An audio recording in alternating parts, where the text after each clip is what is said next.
দর্শক, এই সমাজ বা দেশ বা পৃথিবীর সবথেকে বড় সমস্যা নিয়ে আলোচনা করব, যেটা কিনা মনুষ্য সভ্যতার শুরু থেকে আজ পর্যন্ত সারা বিশ্ব এই রেপ নামক অসভ্যতার চরম নিদর্শন বহন করে বেড়াচ্ছে। তাহলে এই পৃথিবীর সমস্ত দেশ কি মেনেই নিয়েছে যে রেপ নামক ক্যান্সারকে নির্মূল করা নামুমকিন? দশকের পর দশক সমাজের এবং সরকারের সমস্ত মেশিনারি তাদের সর্বোচ্চ মাত্রা চেষ্টা চালিয়েছে, কিন্তু সম্পূর্ণভাবে তারা ফেল। রেপ নামক ক্যান্সার একই গতিতে তার ধ্বংসলীলা চালিয়ে যাচ্ছে। তাহলে এই পৃথিবী কি মেনেই নিয়েছে যে রেপ একটি প্রাকৃতিক দুর্যোগ, যেটা মানুষকে মেনে নিতে হয়? সারা দুনিয়া আত্মসমর্পণ করলেও আমি কিন্তু করছি না। If there is a wish, there is an way. আমাদের প্রথমেই জানতে হবে রেপ বা গ্যাংরেপ পরবর্তী সেই মহিলা বা তার ফ্যামিলি বা তার রিলেটিভরা কতখানি লজ্জিত, ভীত, শঙ্কিত এবং ট্রমার মধ্যে থাকে, সেটা আমাদের আলোচনা করা একান্ত প্রয়োজন। এবং যতক্ষণ না পর্যন্ত তাদের মানসিক যন্ত্রণা বুঝতে চেষ্টা করব, ততক্ষণ পর্যন্ত সমাজের প্রত্যেকটা অংশ সমবেতভাবে এই ক্যান্সারের বিপক্ষে সংঘবদ্ধভাবে লড়াই করতে কিন্তু পারবে না। রেপ হওয়ার পর একটি মহিলা সমাজে মুখ দেখাতে পারে না, একটা অসম্ভব মানসিক যন্ত্রণায় জীবনের শেষ দিন পর্যন্ত বেঁচে থাকে। সে নিজেকে পৃথিবীর সমস্ত লোকের থেকে আলাদা রাখতে চায়। রেপ হওয়ার পর থেকে থানাতে যাওয়া, মেডিকেল রিপোর্ট করা, ইনভেস্টিগেটিং অফিসারের সামনাসামনি হওয়া, কোর্টে কেস চালানো, রেপের থেকেও যেটা তাদের কাছে ভয়ঙ্কর যন্ত্রণা, সেটা হলো অভিযুক্তের অ্যাডভোকেটের জবাব দেয়া। তাকে প্রমাণ করতে হবে যে সে রেপ হয়েছে। তারপর তো নানা টিপ্পণী তো আছেই প্রতিবেশীদের থেকে। আর যে রেপিস্ট, সে কিন্তু বুক ফুলিয়ে সমাজে ঘুরে বেড়াচ্ছে। সে তখন আরও সাহসী ওঠে পরবর্তী শিকারের জন্য এবং ফাঁদ ফেলে রাখে। সে আরও বেশি অভিজ্ঞ হয়ে ওঠে যে কীভাবে আইনের ফাঁক দিয়ে নিজেকে নির্দোষ প্রমাণ করা যায়। রেপ হওয়ার পরে নির্যাতিতার বাড়ি একটা ল্যান্ডমার্কে পরিণত হয়। তার বাবা মার পরিচয় হয় নির্যাতিতার পরিচয়ে।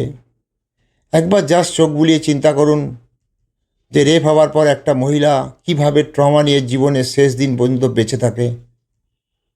একটা রেপ ঘটার পর সমাজের এবং সরকারের সমস্ত মেশিনারি কাজ করে নির্যাতিতাকে জাস্টিস দেওয়ার জন্য, এবং বেশিরভাগ ক্ষেত্রেই কিন্তু ফেল হয়ে যায়। একটা নির্যাতিতা কখনো জাস্টিস চায় না, সে চায় রেপ থেকে মুক্তি। যে কোনো মহিলা যে কোনো সময় কিন্তু রেপের শিকার হতে পারে। সেই জন্য আমাদের যেসব মেশিনারি বর্তমানে জাস্টিস দেওয়ার জন্য কাজ করে যাচ্ছে, আমি যে বলি তাদের কি দরকার, আমি বলছি না তাদের টার্মিনেট করতে, বরঞ্চ তাদের আরও বেশি করে সাংবিধানিক পাওয়ার দেয়া, যাতে করে রেপ হওয়ার আগেই সেই সম্ভাব্য রেপিস্টদের চিহ্নিত করে আইনের আওতায় আনা যায়।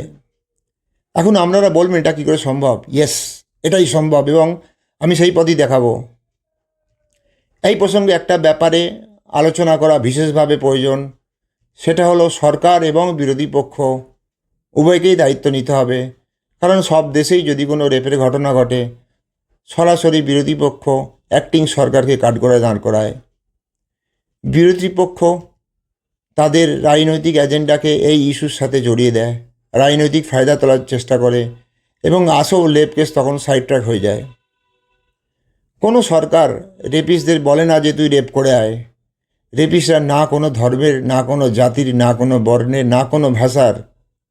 তাদের একমাত্র পরিচয় তারা হলো রেপিস্ট। রেপ একটি টাচি এবং সেন্সিটিভ ইস্যু, সেই জন্য খুব সাবধান এবং আন্তরিকতার সাথে সমস্যার সমাধান করা দরকার। আমরা সম্প্রতি করোনার সময় দেখলাম যে সারা পৃথিবীতে লক্ষ লক্ষ লোক মারা যাচ্ছে। আমরা এটাও ভাবতে শুরু করলাম যে মানব সভ্যতাও নিশ্চিত হওয়ার পথে। পৃথিবীর বড় বড় দেশ এবং তাদের বিখ্যাত সায়েন্টিস্টরা সমস্ত কিছু ত্যাগ করে রিসার্চ শুরু করে এবং কয়েক মাসের মধ্যে সাফল্য আসে। এখন করোনা মুক্ত পৃথিবী এবং আমি বা আপনি সেই সময় দুশ্চিন্তায় থাকতাম, কিন্তু যে কোনো সময় আমাদের মৃত্যু হতে পারে। মানব সভ্যতার অস্তিত্বের স্বার্থে সমগ্র বিশ্ব এক হয়ে করোনা ভ্যাকসিন কিন্তু আবিষ্কার করেছিল। আরেকটা উদাহরণ দিই, বড় বড় দেশে পৃথিবীর সবথেকে কুখ্যাত জঙ্গি গোষ্ঠী হামলা চালানোর জন্য সর্বদাই চেষ্টা চালিয়ে যায় এবং যাবেও। যেমন আইসিস, লস্কর ই তৈবা, জামাত ইসলামী, আল কাজরা, হিজবুত তাহের, হিজবুল মুজাহিদিন, হুতি, হামাস, হিজবুল্লাহ, মাওয়িস্ট ইত্যাদি ইত্যাদি। এই সব জঙ্গি গোষ্ঠী পরিচালিত এবং ফান্ডিং হয়ে থাকে অন্যান্য দেশের সরকারের দ্বারা। তার মানে একটা রাষ্ট্রশক্তির সাথে লড়াই করতে হয় কেবল তাদের সৈন্যদের জায়গায় এইসব জঙ্গি গোষ্ঠীগুলো সাধারণ জনগণের উপর হত্যালীলা চালায়। যদি এই জঙ্গি গোষ্ঠীগুলো তাদের প্ল্যান অনুযায়ী অ্যাটাক করতো, তাহলে এইসব বড় দেশগুলো অনেক অনেক ভাগে ভাগ হয়ে যেত। পৃথিবীর যে সমস্ত বিখ্যাত বিখ্যাত ইন্টেলিজেন্স এজেন্সি আছে, যেমন সিআইএ, মোসাদ, র, এফএসবি, এমএসএস, আইএসআই, তারা 24/7 কাজ করে থাকে যাতে করে দেশকে জঙ্গির থেকে মুক্তি রাখা যায়। একটা দেশের নানাবিধ সিকিউরিটি এজেন্সি থাকে এবং মেন এজেন্সি কন্টিনিউয়াসলি ওই সিকিউরিটি এজেন্সির সাথে খবর আদান প্রদান করে থাকে। তাদের কাছে দেশ আগে, ভোট কিন্তু নয়। এবং সেই জন্য আজ প্রত্যেকটা দেশের দেশবাসী তারা শান্তিতে ঘুমাতে পারে। এখন আপনি বলতে পারেন, এই দুই উদাহরণের সাথে রেপ নামক ক্যান্সারের নির্মূল করার কী সম্পর্ক আছে? ইয়েস, দুটোর ক্ষেত্রে একটাই কারণ, তা হলো অনারশিপ। যেখানে আইন, আদালত, সরকারের সোশ্যাল কমিটি, মানবাধিকার কমিশন, উইমেন কমিশন ইত্যাদি ইত্যাদি, এদের সাথে যেসব অফিসাররা যুক্ত আছেন তাদের মধ্যে বেশিরভাগ অফিসারই অনারশিপ খুব কম। এবং এই প্রত্যেকটা সরকারি মেশিনারি, তাদের মধ্যে আন্ডারস্ট্যান্ডিং নেই বললেই চলে।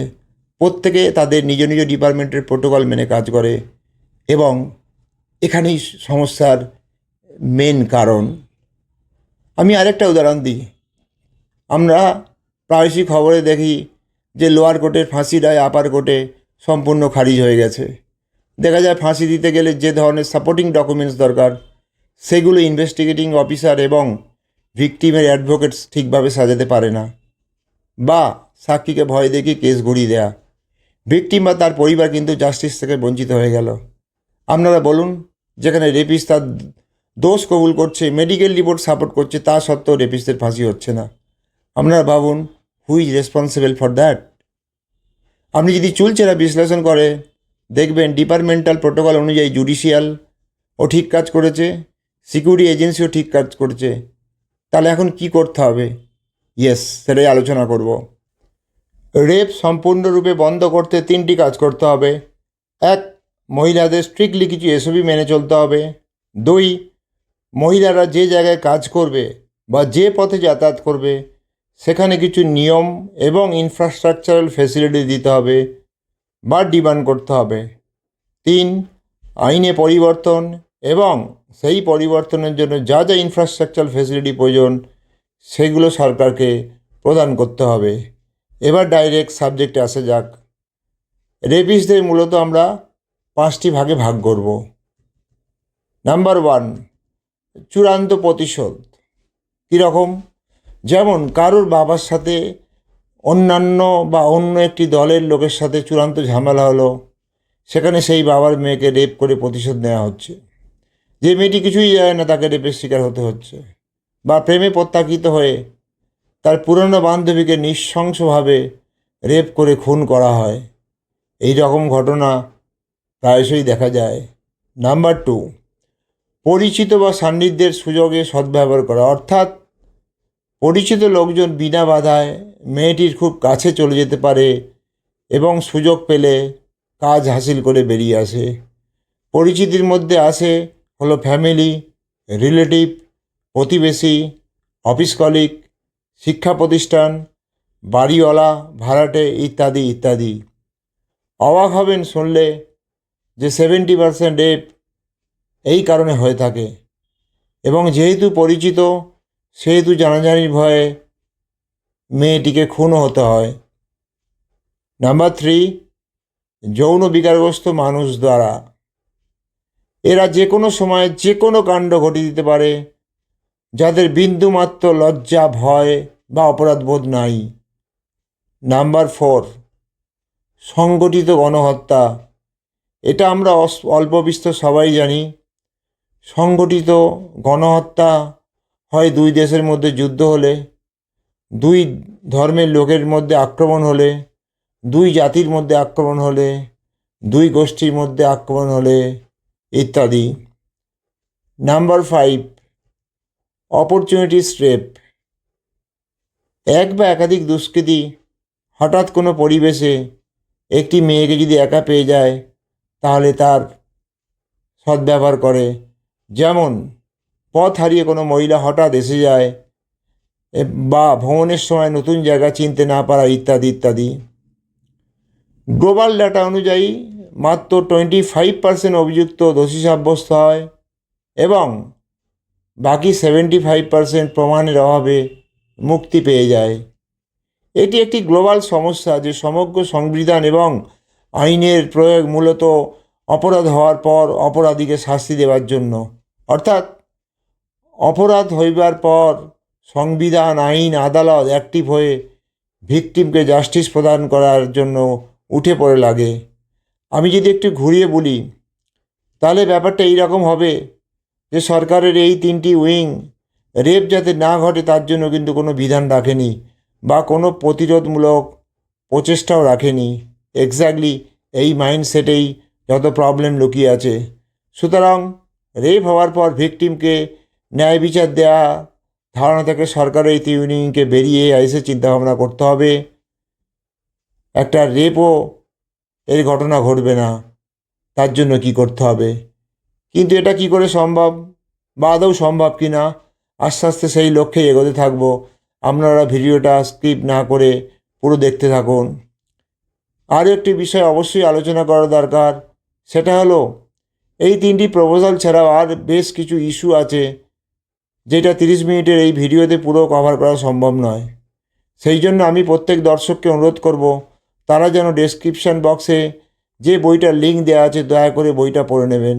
আমার ভিডিওর ম্যাক্সিমাম টপিকসই ওই বই থেকে নেওয়া, যেখানে নারী সুরক্ষা এবং অধিকার সম্পূর্ণরূপে বর্ণনা করা আছে। তো let's start the proposal number 1, basic SOP for সব ধরনের মহিলাদের জন্য। নাম্বার 1, 5 বছর বয়সের পর থেকে একটি মেয়ে তার বাড়ি থেকে দূরে কোথাও যাবে না, কোর সদস্য ছাড়া একা থাকবে না। কোর সদস্যের মধ্যে কে কে পড়ে? বাবা, ভাই, দাদা, পরিবারের যে কোনো মহিলা সদস্য। নাম্বার 2, একটি পুরুষ শিক্ষকের বাড়িতে প্রাইভেট টিউশনের জন্য আপনার মেয়েকে পাঠানো এড়িয়ে চলুন। নাম্বার 3, আপনি যদি আপনার নিজের বাড়িতে কোনো পুরুষ শিক্ষককে টিউশনের জন্য নিয়োগ করেন, যতক্ষণ না আপনার মেয়ে প্রাইভেট টিউটরের সাথে পড়াশোনা করবে ততক্ষণ অবধি আপনি কিন্তু ঘরে বসে থাকবেন। নাম্বার 4, যখন আপনার মেয়ে তাদের বন্ধুদের সাথে বা পার্কে খেলতে যাবে তখন ফ্যামিলির কোর সদস্যের যে কোনো একজন ওই পার্কে বা খেলার মাঠে উপস্থিত থাকবে। স্ট্রিক্ট ইনস্ট্রাকশান থাকবে, সেটা হলো আপনার মেয়েকে অবশ্যই সূর্যাস্তের আগে বাড়ি ফিরে আসতে হবে। নাম্বার 6, কোনো কোর সদস্য ছাড়া আত্মীয়র বাড়িতে একা যেতে দেবেন না। নাম্বার 7, কোনো কোর সদস্য ছাড়া আপনার মেয়েকে একা কোনো অনুষ্ঠান বা পার্টিতে যেতে দেবেন না। নাম্বার 8, পরিচিত বা অপরিচিত যে কোনো পুরুষের দ্বারা ভালো স্পর্শ এবং খারাপ স্পর্শের মধ্যে পার্থক্য তা কিন্তু আপনার মেয়েকেই শিক্ষা দিতে হবে। যদি আপনার মেয়ে লুকিয়ে ফোন করার চেষ্টা করে তাকে বলবেন সে যেন আপনার সামনেই ফোন করে। নাম্বার 10, ফেসবুকে বন্ধুত্ব করা একদমই বন্ধ করতে হবে। নাম্বার 11, আপনার সন্তানকে কোনো প্রেমিকের সাথে ভিডিও চ্যাট না করার অনুমতি দেবেন না।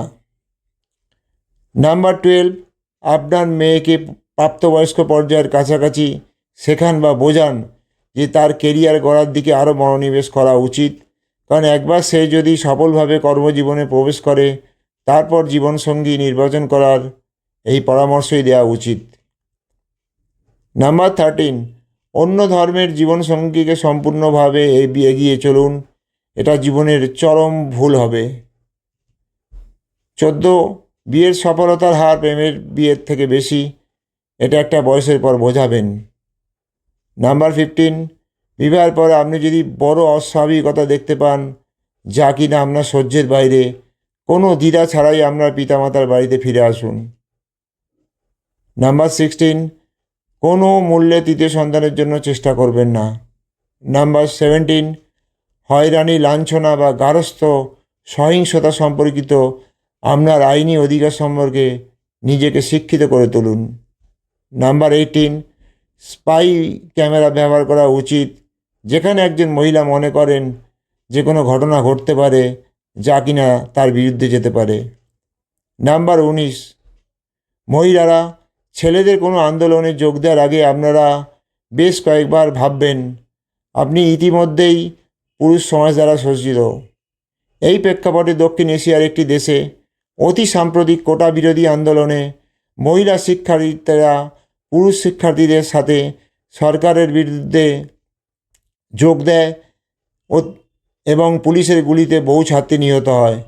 আন্দোলনের সময় সে দেশের সর্বোচ্চ আদালত কোটা সম্পূর্ণ তুলে দেওয়া হবে বলে রায় দেন, কিন্তু একই সঙ্গে সুপ্রিম কোর্ট রায় দেয় যে সরকারি চাকরিতে মহিলাদের সংরক্ষণের জন্য বিদ্যমান 10% কোটাও সরিয়ে দেওয়া হবে।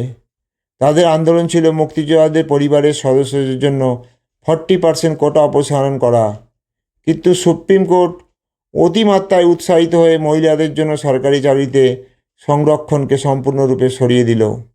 এতে মেয়েরা ক্ষতিগ্রস্ত হলো এবং ছেলেরা লাভবান হলো। তাই ছেলে এবং অথবা পুরুষের সাথে সরকারের বিরুদ্ধে যে কোনো আন্দোলনে অংশ নেওয়ার আগে মহিলাদের উচিত 100 টাইমস ভাবা। নাম্বার 20, গণহত্যার ক্ষেত্রে বেঁচে থাকার একমাত্র উপায় হলো সেই এরিয়ার সমস্ত নারীকে নিরলস প্রতিবাদে রাস্তায় নেমে আসা। ধর্মীয় গণহত্যার ক্ষেত্রে সে সম্প্রদায়ের সমস্ত নারীকে গণবিক্ষোভের পথে নামতে হবে, কারণ এই ধরনের গণহত্যার মধ্যে একটা সম্পূর্ণভাবে নির্মম ধর্ষণ সহ টার্গেট কিলিং করা হয়। গণহত্যা তখনই সংগঠিত হয় যখন সরকার তার নাগরিককে রক্ষা করতে ব্যর্থ হয় বা সরকার নিজেই টার্গেট কিলিংয়ের সাথে ডাইরেক্টলি জড়িত থাকে। নাম্বার 21, ভ্রমণের ক্ষেত্রে মহিলাদের অতিরিক্ত দুঃসাহসিক হওয়া উচিত নয়, কারণ তারা অজানা এরিয়া এবং মানুষ জানে না। সবসময় পুরুষ সঙ্গী বা পুরুষ পরিবারের সদস্য সঙ্গে রাখুন। আপনার প্রেমিকের জন্মদিনের পার্টিতে মদ্যপান করিবেন না। মহিলারা তার প্রেমিকের পার্টিতে মদ্যপান করলে ধর্ষণের পর হত্যার অনেক ঘটনা আমরা দেখতে পাই। নাম্বার 23, যখন আপনি আপনার প্রেমিককে জীবনসঙ্গীতে রূপান্তরিত করার কথা ভাবছেন তখন আপনার যথেষ্ট সন্দেহজনক চিন্তাভাবনা করা উচিত। আমি বুঝি প্রত্যেক মহিলার একজন পুরুষ সঙ্গী থাকা উচিত, কিন্তু আপনি আপনার জীবনে একবারই সুযোগ পাবেন পুরুষ সঙ্গী নির্বাচন করার। সেই জন্য আপনাকে নির্বাচন প্রক্রিয়া নিরপেক্ষতার সাথে করতে হবে। নাম্বার 24, আপনি যখন রেলপথে ভ্রমণ করবেন তখন রাতে টয়লেটে যাওয়ার সময় খুব সতর্ক থাকুন। রাতে যাত্রার ক্ষেত্রে প্রত্যেক মহিলা নিশ্চিন্ত রিজার্ভেশনের পরেই ট্রেনে উঠবেন।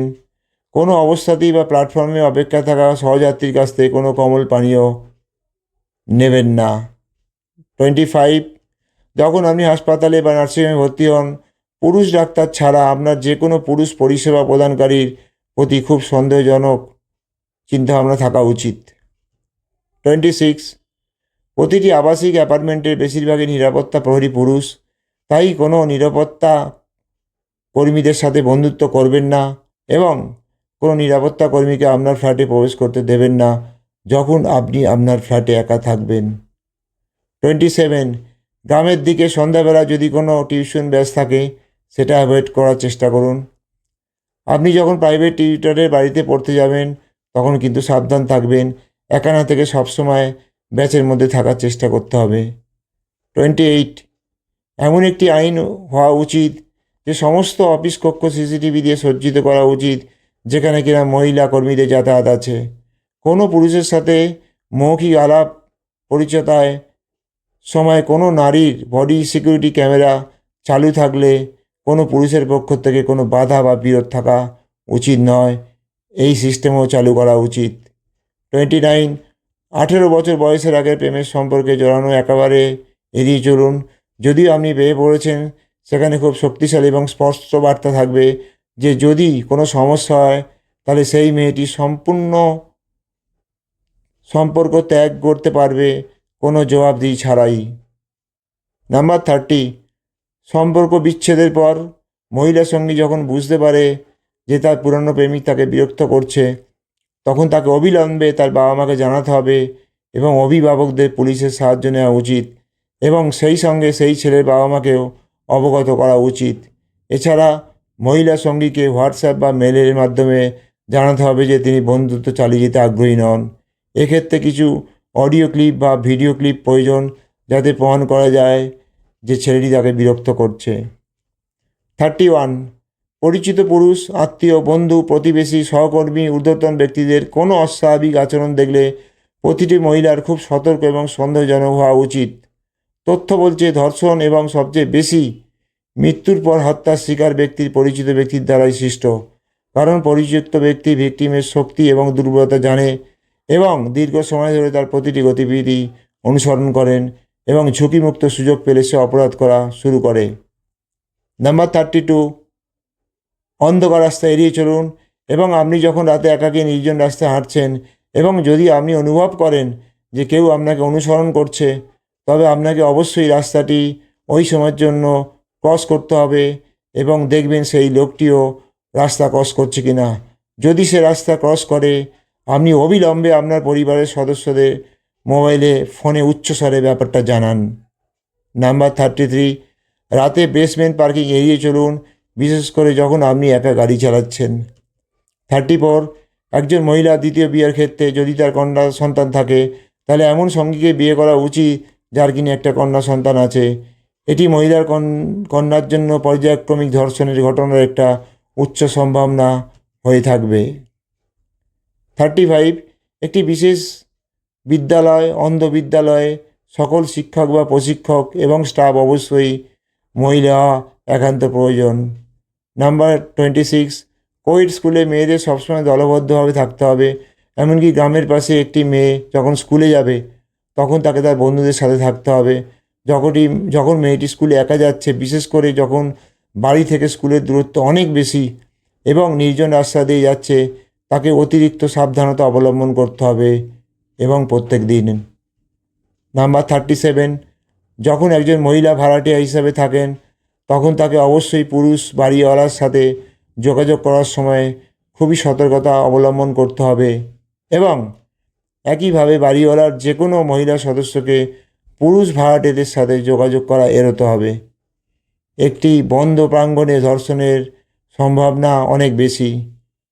38, গণবিক্ষোভ বা আন্দোলনের সময় গ্রেপ্তারের মামলা হলে পুলিশকে পুরুষ এবং মহিলাদের জন্য পৃথক প্রিজন ভ্যান ব্যবহার করা উচিত।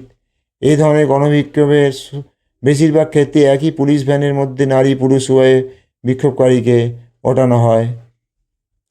এবার আমরা প্রপোজাল 2 নিয়ে আলোচনা করব। রাতের শিফটে কাজ করা মহিলাদের জন্য বিশেষ এসওপি। যে কোনো প্রতিষ্ঠানে যেখানে মহিলা কর্মচারী বা সদস্য রাতের শিফটে কাজ করেন বা দিনরাত থাকেন, প্রস্তাবিত নিম্নরূপ: 1, একজন মহিলা নিরাপত্তা অফিসার জেনারেল শিফটে থাকবে এবং 24x7 মহিলা নিরাপত্তা কর্মী থাকতে হবে। নাম্বার 2, বিশ্রামকক্ষ বা ঘুমানোর ঘর বা টয়লেট মহিলা কর্মচারীদের দ্বারা যাহা সংরক্ষিত, সেখানে কোনোভাবেই পুরুষ প্রবেশ নিষিদ্ধ এবং এটা নিশ্চিত করবে নাইট শিফটের মহিলা সিকিউরিটি যারা কিনা ডিউটিতে থাকবে। নাম্বার 3, যদি কোনো মহিলা একা গেস্ট হিসাবে হোটেলে থাকে, সেই ক্ষেত্রে রুম অ্যাটেন্ডেন্ট অবশ্যই একজন মহিলা হতে হবে। নাম্বার 4, ডেলিভারি গার্লের জন্য শুধুমাত্র বাড়ির বাইরে মেটেরিয়াল হস্তান্তর করবেন, বাড়ির ভিতরে যাবার কোনো ঝুঁকি নেবেন না। আপনি যদি ডেলিভারির জন্য ঠিকানা না পান, তবে যাকে ডেলিভারি করবেন তাকে এমন জায়গায় আসতে বলুন যেখানে কিনা পর্যাপ্ত আলো আছে এবং যেখানে জনবলের চলাচল সক্রিয়। নাম্বার 5, নারীদের রাতের শিফটে মেটেরিয়াল ডেলিভারি এড়ানোর চেষ্টা করুন। যদি জরুরি হয়, সেক্ষেত্রে আপনাকে নিরাপত্তা ক্যামেরা চালু করতে হবে, যা গলায় ঝোলানো থাকবে এবং গুগল পজিশন ট্র্যাকার চালু থাকবে।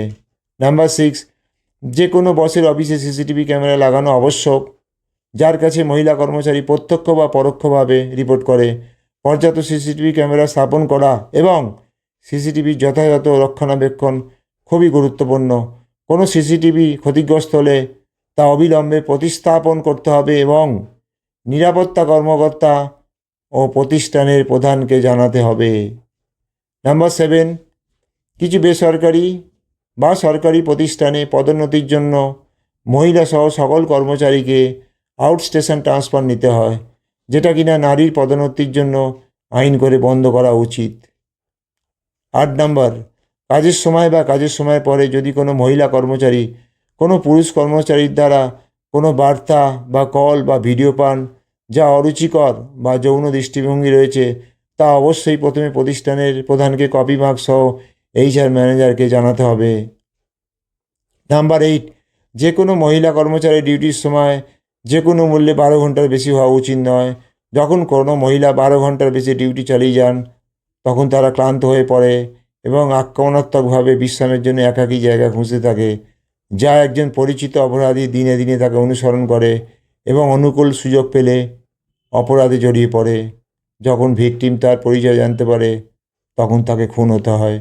নাম্বার 10, একজন মহিলা ভাড়া করা গাড়িতে চড়ার সময় তিনি কোথা থেকে পিক আপ করছেন এবং গন্তব্য কী হবে এবং গাড়ির নাম্বার অভিভাবককে জোরে শোনাতে হবে যাতে ড্রাইভার শুনতে পায়। নারী সুরক্ষার জন্য বিশেষভাবে অপরাধ দমন বিভাগ, ইংলিশে বললে তারা অ্যান্টি ক্রাইম ডিপার্টমেন্ট, আমি সেটাকে ACD বলছি, হিসাবে নতুন একটি শাখা তৈরি করতে হবে। তারা নারী সুরক্ষার যে 6টি সহিংসতার বিরুদ্ধে কাজ করবে, যেমন ধর্ষণ, গণধর্ষণ, ধর্ষণের পর হত্যা, নারী পাচার, অ্যাসিড নিক্ষেপ এবং নারী অপহরণ। প্রস্তাবিত শ্রেণীবিন্যাসের এইভাবে করা হবে যাতে করে প্রধান কমিশনার ACD, যিনি জাতীয় প্রধান হবে, রাজ্য কমিশনার ACD, যিনি স্টেটের প্রধান হবে, জেলা কমিশনার ACD, যিনি জেলার প্রধান হবে, এবং অপরাধ দমন বিভাগে একাধিক অফিসারদের একটা দল থাকবে যারা কিনা জেলা কমিশনারকে রিপোর্ট করবে। তারা হবে অফিসার ACD। এই অফিসার ACDরা স্থানীয় থানার সাথে ঘনিষ্ঠভাবে কাজ করবে এবং স্থানীয় পুলিশ স্টেশনকে সমস্ত সহায়তা প্রদান করতে হবে, যা সংশ্লিষ্ট অফিসার ACD দ্বারা জিজ্ঞাসা করা হবে। যদি স্থানীয় পুলিশ স্টেশন ঠিকমতো সহায়তা প্রদান না করে, তারা সংশ্লিষ্ট পুলিশ অফিসারের এগেনস্টে চার্জশিট দিতে পারবে মহামান্য কোর্টের কাছে। এখন আমি কিছু প্রস্তাব দিচ্ছি যা রেপের ঘটনাকে ব্যাপকভাবে হ্রাস করাবে এবং কী রকম সিচুয়েশানে মহিলারা কমপ্লেন করবেন। নাম্বার 1, যদি কোনো মহিলা অনুমান করতে পারে যে কোনো অপরিচিত ব্যক্তি তাকে অনুসরণ করছে এবং কিছু ভুল ঘটতে চলেছে, যেমন পুরুষের কাছ থেকে কিছু হুমকি, বাজে প্রস্তাব, হালকা শারীরিক টাচ, খারাপ স্পর্শ, অডিও ভিডিওর মাধ্যমে প্রস্তাব ইত্যাদি ইত্যাদি। নাম্বার 2, যখন কোনো রেপের মতো বড় ঘটনা ঘটে, রেপিস্ট কিন্তু আগে থেকে কিছু না কিছু হিন্টস বা সিগন্যাল দিয়ে থাকে, সেটা মহিলাদের বুঝতে হবে। যখনই বুঝতে পারবে, তখন কোনো ইগনোর করা চলবে না, লজ্জাও করা চলবে না, সেটা গুরুত্ব সহকারে দেখতে হবে, ভয় পেলেও চলবে না। একবার মহিলারা যদি দেখতে পান যে হয়রানির ঘটনার পুনরাবৃত্তি ঘটছে যা সেই মহিলার পক্ষে ক্ষতি করতে পারে, অবিলম্বে তাকে ACDকে অনলাইন বা অফলাইন মাধ্যমে তৎক্ষণাৎ অভিযোগ জানাতে হবে। নাম্বার 4, তবে যে মহিলা অভিযোগ নথিভুক্ত করেছেন তিনি অবশ্যই কিছু অডিও ক্লিপ বা ভিডিও ক্লিপ বা ডিজিটাল বার্তা বা কোনো শক্তিশালী প্রত্যক্ষ সাক্ষীকে জমা দিতে হবে। এসব ছাড়া ACD কিন্তু কোনো অভিযোগ গ্রহণ করতে পারবে না। অভিযোগ গ্রহণপত্র দাখিলের সময় তার নাম নেওয়া হলেও অভিযোগকারীর নাম গোপন রাখতে হবে। নাম্বার 5, অভিযোগ দায়ের করার পর অবিলম্বে অফিসার ACD অভিযুক্ত ব্যক্তিকে জিজ্ঞাসাবাদ শুরু করবে এবং অবশ্যই যদি প্রয়োজন হয় ACD দ্বারা জেল হেফাজতে নেওয়া যেতে পারে। তাই অভিযোগকারীর নাম সামনে এলে তা কিন্তু প্রচণ্ড ঝুঁকিপূর্ণ হয়ে যাবে ওই অভিযোগকারীর জন্য। নাম্বার 7, প্রাথমিকভাবে কারাদণ্ডের কোনো বিধান থাকবে না। ACD তাদের অভিভাবক এবং স্থানীয় প্রতিনিধিকে কল করে ডাকবে এবং আশ্বাস পেতে হবে যে একই রকম চেষ্টা যেন না করে। নাম্বার 8, একই অভিযুক্ত যদি প্রত্যক্ষ বা পরোক্ষে উপরোক্ত 6টি অপরাধের মধ্যে দ্বিতীয়বার জড়িত থাকে, তাহলে বিভাগীয় বিচার শুরু হবে এবং প্রমাণিত হলে অবিলম্বে তাকে দোষী সাব্যস্ত করা হবে। নাম্বার 9, এই ধরনের অভিযান অব্যাহত থাকলে অপরাধ অটোমেটিক কমে যাবে। নাম্বার 10, কোনো নারীর অভিযোগ ছাড়াও অফিসার এসিডি যদি কোনো অস্বাভাবিকতা শনাক্ত করে, সেখান থেকে এই ধরনের সহিংসতা শুরু হতে পারে। অফিসার এসিডি সরাসরি পুরুষদের সতর্ক করতে পারে বা থানাতে নিয়ে জিজ্ঞাসাবাদ করতে পারে। নাম্বার 11, জিজ্ঞাসাবাদে অভিযুক্ত ব্যক্তি দোষী সাব্যস্ত হলে অভিযুক্তর কাছ থেকে একটি লিখিত বয়ান নেওয়া হবে এবং যাতে বলা থাকবে এই ধরনের ঘটনা পুনরাবৃত্তি হলে কয়েক বছরের জন্য হাজতও কিন্তু হতে পারে। একবার রেপ বা গ্যাংরেপ পর হত্যার দ্রুত বিচারের প্রস্তাব নিয়ে আলোচনা করব। প্রথমত, প্রমাণের অভাবে 100 জন অপরাধী মুক্তি পেলে সমস্যা নেই, তবে একজন নিরপরাধ ব্যক্তিকে শাস্তি দেওয়া উচিত নয়। বিচার ব্যবস্থার এই পুরানো মানসিকতা থেকে বেরিয়ে আসতে হবে। এর পিছনে কারণ হলো সমগ্র পৃথিবীতে ব্রিটিশদের তৈরি সংবিধানই সামান্য কিছু এডিট করে চলছে। অ্যাকচুয়ালি ব্রিটিশরা সংবিধান এমনভাবে তৈরি করেছিল যাতে ব্রিটিশ শাসকরা কোনো অপরাধ করলে আইনের সেই ফাঁক থেকে বেরিয়ে আসতে পারে। কেবল ব্রিটিশদের তৈরি সংবিধানকে সামান্য কিছু পরিবর্তন করে প্রত্যেকটি দেশেরই মোটামুটি সংবিধান তৈরি করা হয়েছে।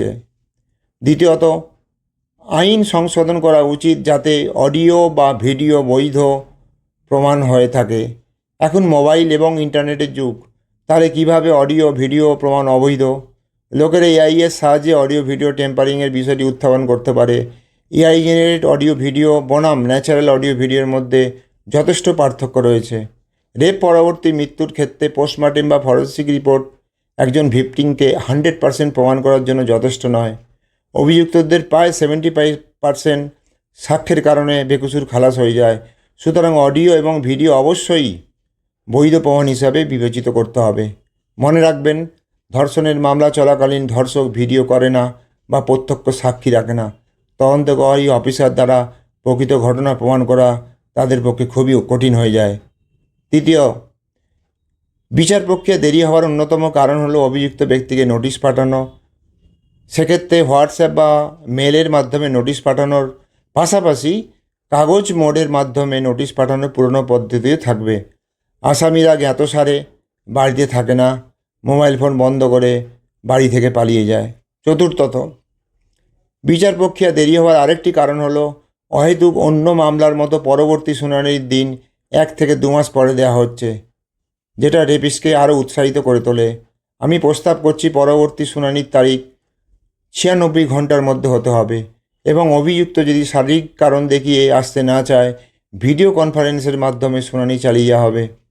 ঘটনার ক্রিটিক্যালিটি দেখে সব থেকে ভালো হবে যদি অভিযুক্তকে 90 দিনের জেল হেফাজতে রেখে সমগ্র বিচার প্রক্রিয়া করা যায়।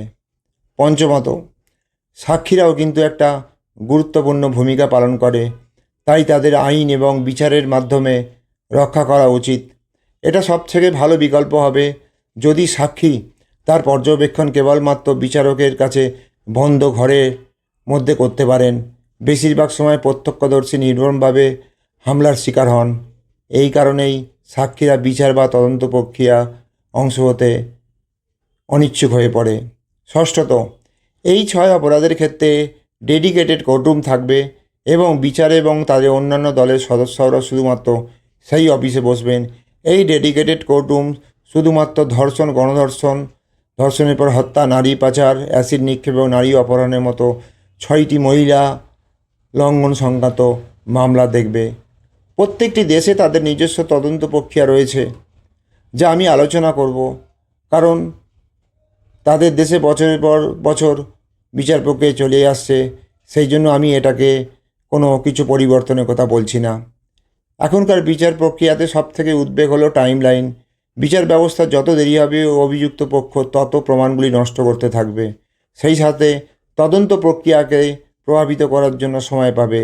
এফআইআর তারিখ থেকে সম্পূর্ণ তদন্ত প্রক্রিয়া 30 দিনের মধ্যে শেষ করে আদালতে চার্জশিট জমা করতে হবে। চার্জশিট দাখিলের তারিখ থেকে 30 দিনের মধ্যে রায় দিতে হবে। মৃত্যুদণ্ড হলে আরও 30 দিনের মধ্যে সাজা শেষ করতে হবে। আরও একটি আইন সংশোধন করা প্রয়োজন যে আদালতের রায়ের পরে কোনো মানবাধিকার কমিশন বা কোনো ধর্মীয় গোষ্ঠী ইত্যাদি ইত্যাদি রায়ের বিরোধিতা করে, সেক্ষেত্রে এটি আদালত অবমাননা হিসেবে গণ্য হবে এবং যারা রায়ের বিরোধিতা করবে তাদের জন্য 3 বছরের কারাদণ্ড প্রযোজ্য হবে। গণধর্ষণ এবং ধর্ষণের পর হত্যার শাস্তির প্রস্তাব সরাসরি মৃত্যুদণ্ড হবে। একক বা সিঙ্গেল অভিযুক্তের দ্বারা ধর্ষণ হলে রায় দেওয়া কিছুটা কঠিন হয়ে পড়ে। অতীতে এমন ঘটনাও ঘটেছে যেখানে ফিজিক্যাল রিলেশনের সময় উভয় স্টেক হোল্ডার একমত ছিল, কিন্তু পরে মতামতের পার্থক্যের কারণে মহিলা সঙ্গী পুরুষ সঙ্গীর বিপক্ষে রেপের মামলা করে। সেক্ষেত্রে যদি তারা কোনো উভয়ই ফিজিক্যাল রিলেশন করে এবং সম্মত হয়ে, তাহলে তাদের হোটেলে থেকে এটা করতে হবে। অবশ্যই তাদের দুজনের বয়স 18 বছর হতে হবে এবং অবশ্যই পুলিশ দম্পতিকে কোনোভাবেই গ্রেপ্তার করতে পারবে না যখন তারা হোটেলে থাকবে। যদি পুলিশ অতিরিক্ত প্রতিক্রিয়া জানায়, তাদের অবিলম্বে সাসপেন্ড করতে হবে এবং ধর্ষণের শাস্তি হবে সেক্ষেত্রে 10 বছর। ধর্ষণ মামলার আরেকটি টাইপ হলো যেখানে একজন ব্যক্তি, তিনি কিনা বয়স্ক, একটি নাবালিকার সাথে নিষ্ঠুর কার্যকলাপে লিপ্ত হয়, এমনকি 5 বছরের শিশুর সাথেও। এই অবস্থায় একজন তদন্তকারী কর্মকর্তার পক্ষে চার্জশিট দাখিল করা খুবই কঠিন হয়ে পড়ে। বেশিরভাগ ক্ষেত্রে হাইম্যানসিল 2 ফিঙ্গার ট্রায়ালের কারণে ভেঙে যায়, যার ফলে প্রচুর রক্তপাত হয়। প্রস্তাবিত শাস্তি 2 থেকে 5 বছরের জন্য থাকবে যদি শুধুমাত্র 2 ফিঙ্গার বিচারের মামলা হয়, অন্যথায় সরাসরি ধর্ষণের মূল মামলায় বিচার হবে। এখানে শাস্তি হবে ন্যূনতম 10 বছর। প্রত্যেকটি নাগরিককে শুধুমাত্র একটি মোবাইল নাম্বার দেওয়ার অনুমতি দেওয়া হবে এবং একটি ইনবিল্ট বোতাম থাকবে, শুধুমাত্র মহিলাদের জন্য সক্রিয় থাকবে সেটা। যদি তারা 3 বার বা 2 বার চাপ দেয়, তবে তিনি ব্যাপক হুমকির মধ্যে রয়েছেন এবং জরুরি পরিস্থিতির একটি কল তার অভিভাবকের কাছে এবং লোকাল থানায় চলে যাবে। প্রত্যেক মহিলাকে অবশ্যই auto call recording app install করতে হবে, যা কমপক্ষে শেষ 1 মাসের ডাটা সংরক্ষণ করবে। আমি এখন যে ভিডিও আপনাদের সামনে উপস্থাপন করলাম, সেটা ম্যাক্সিমাম ডেসক্রিপশান বক্সে লিঙ্ক দেওয়া বই থেকে নেওয়া। দয়া করে বইটা পড়ে নেবেন, তাহলে হয়তো আপনারা কোনো পরিচিত কখনো রেপিস্টদের সামনাসামনি হতে হবে না। আজকের জন্য এই পর্যন্ত। যদি ভিডিওটা লাগে একটা লাইক দেবেন, আর আমার চ্যানেলে যদি নতুন হয়ে থাকেন তাহলে চ্যানেলটিকে সাবস্ক্রাইব করে পাশে থাকা বেল আইকনটা ক্লিক করে অলে ক্লিক করবেন। জয় হিন্দ, বন্দে মাতারাম।